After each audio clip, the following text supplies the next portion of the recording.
অহংকার দেখাবি না, টাকা পয়সার গরম দেখাবি না।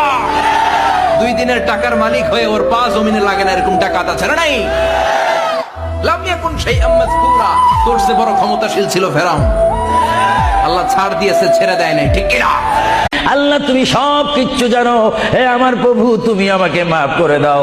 আমার আল্লাহ বলে, তারপরও যদি তোমাদেরকে আমি মাফ না করি, তারপরও বান্দা তোমরা আমার রহমতের দরজা থেকে ফিরে যাইও না।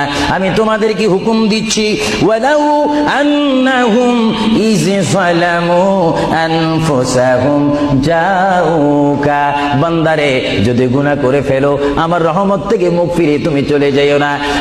বান্দা, আকাশ পরিমাণ যদি গুনাহ করো, পাতাল পরিমাণ যদি গুনাহ করো, সাগরের পানি পরিমাণ যদি গুনাহ করো, পাহাড় তুলনায় যদি তুমি গুনাহ করো, আমার দরবার থেকে তুমি নিরাশ হইও না।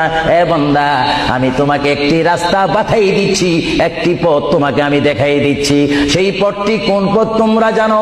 ওয়ালাউ আন্নাহুম ইয যালামু আনফুসাহুম জাউকা, বান্দারে যখন তোমরা বরবাদ হয়ে যাবে তখন তোমাদেরকে একটা পথ আমি তোমাদেরকে দেখাই দিলাম, সেই পথটির নাম হচ্ছে আমার রাসূলের মদিনা। জোরে বলেন সুবহানাল্লাহ।